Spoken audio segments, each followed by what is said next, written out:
বন্ধু, অতীত অতীত ছাড়া বন্ধু আমরা কেউ না। অতীত এমন একটা বিষয়, অতীতের কথা যখন আমরা ভাবি তখন আমরা কিন্তু অনেকটা নস্টালজিক হয়ে পড়ি।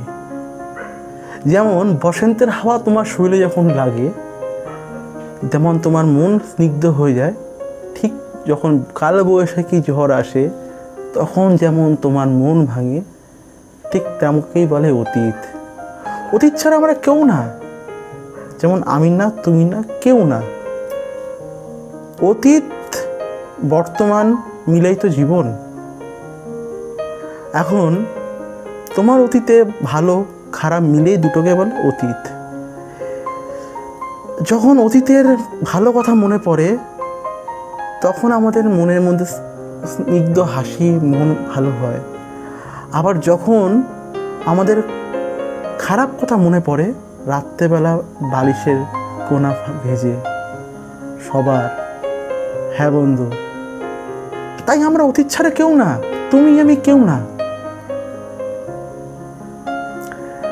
আমরা অতীতের কথা ভাবলে আমরা ভয় পেয়ে নিজে লুকাতে ভালোবাসি।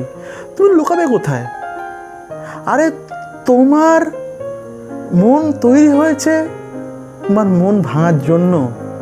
তোমায় কে বলেছে যে প্রত্যেকটা মানুষ ভালো হতে হবে? কোথাও লেখা আছে? আগে বলো তো। তোমার লেখা নেই কোনো জায়গায়, কিন্তু আমরা প্রত্যেকটা মানুষকে ভাবি সাধু সন্ন্যাসী ভেবে প্রত্যেক মুহূর্তে আমরা ঠকি। এটাই অতীত, এটাই তোমার প্লাস পয়েন্ট। তুমি অতীত থেকে অনেক কিছু গ্যাদার করেছো। অতীত সবার মুহূর্তে, সবার কারণে, সবার জন্য। অতীতে আমরা দুটোভাবে বাঁচি, যেমন বোঝা, একটা হচ্ছে লার্নিং আর এক্সপিরিয়েন্স। অনেকে কিন্তু এই বোঝা আর লার্নিং এক্সপিরিয়েন্স বোঝে না। ভাবো, তোমার খারাপ সময়, যে সময়টা তুমি খারাপ কাটিয়ে এসছো, সেই অতীতটা তুমি বোঝা নিয়ে তুমি রয়েছো। জীবনে যে করতে পারছো না, তুমি কুকড়ে কুকড়ে প্রতি মুহূর্তে কষ্ট পাচ্ছ, এবং রাত্রেবেলা শুতে গিয়ে তুমি বালিশের কোনা ভেজাচ্ছ। কার জন্য বন্ধু?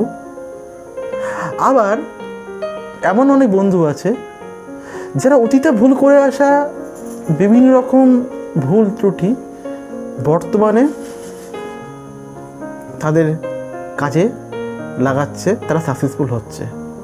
এবার তুমি বলো, তুমি কোনটা নেবে, বোঝা না এক্সপিরিয়েন্স? আরে তোমাকে তোমার নাম দিয়েছিল বলে মা বাবা তুমি নামটা জানতে পেরেছিলে, ভাগ্যিস তুমি ঠিকানা জানতে পেরেছিলে বলে তুমি আজকে তুমি আছে। তোমার মা বাবা তোমার নাম ধরে না ডাকতো, তাহলে তুমি বুঝতে পারছো সেই নামটা তোমার। এটাকে এক্সপিরিয়েন্স। তুমি যার কথা ভাবছো প্রতি মুহূর্তে, প্রতি মিনিটে, প্রতিটি সেকেন্ডে বোঝা নিয়ে রয়েছো, কি লাভ? তোমার তো ফ্যামিলি আছে, তাদের কথা ভাবো না, তোমার মা বাবার কথা ভাবো। প্রত্যেকটা মুহূর্তে, প্রত্যেকটা মিনিটে, প্রত্যেকটা সেকেন্ডে বেশিরভাগ মানুষ অতীতকে মৃত করে ফেলছে, নিজের শরীরকে মৃত করে ফেলছে। তার লাইফ তো রয়েছে কিন্তু সে মৃত। কেন বন্ধু? সেটা তোমার কথা একবার ভাবছে না। তুমি তোমার কথা ভাবো, আর তুমি তাকে দেখিয়ে দাও যে তুমি পারো। হ্যাঁ, তোমাকেই বলছি যে তুমি পারো তাকে বিট করতে প্রতিটা সেকেন্ড, প্রতিটা মুহূর্তে। এর জন্য বললাম এক্সপিরিয়েন্স। আর তুমি যদি বিট করতে না পারো তাহলে সেটা বোঝা নিয়ে লাভটা কী হবে? Need for zero. তুমি জীবনে এগাতে পারবে না। আর সে তো ভালোই আছে, ভালোই মন্দ রয়েছে, সে লাইফ ভালো লিড করছে। আর তুমি যখন সেই এক্সপিরিয়েন্সটা নিয়ে তুমি এগাবে, তখন বলবে, জানিস তো একসময় আমার ভালো বন্ধু ছিল, একসময় আমার সে বয়ফ্রেন্ড ছিল, একসময় ও অমুকের ছেলে ছিল। তখন তোমার শুনতে ভালো লাগবে, কারণ তুমি এক্সপিরিয়েন্সটা তুমি গ্যাদার করেছো তোমার অভিজ্ঞতা থেকে। প্রত্যেকটা মানুষকে প্রত্যেকটা মিনিটে এই অতীত কুকুরুকুরি কাঁদায়। আজকে তোমাকে কেউ বলে যে তোমার মাথা থেকে ভ্যাকুম ক্লিনার নিয়ে সব পুরনো স্মৃতি বাইরে বের করে দিচ্ছি, তাহলে তুমি তুমি তুমি থাকবে? তোমাকে যদি কেউ বলে তোমার লাইফে সব থেকে বড় ভুল কি, তুমি বলতে পারবে? তোমার অতীত চলে গেলে তুমি থাকবে না। তাই অতীত মানুষের প্রত্যেকটা মিনিট, প্রত্যেকটা সেকেন্ড, প্রত্যেকটা মুহূর্ত দরকার। আর টিনেজারদের জন্য বলছি, বেশিরভাগ এই অতীতটা কুড়ি খাচ্ছে বোঝা নির্ভর হচ্ছে টিনার্স, যারা 18 থেকে 24 বছর বয়সী ছেলে মেয়েরা। তোমাদের জীবন তো এখনো তৈরি হয়নি বন্ধু।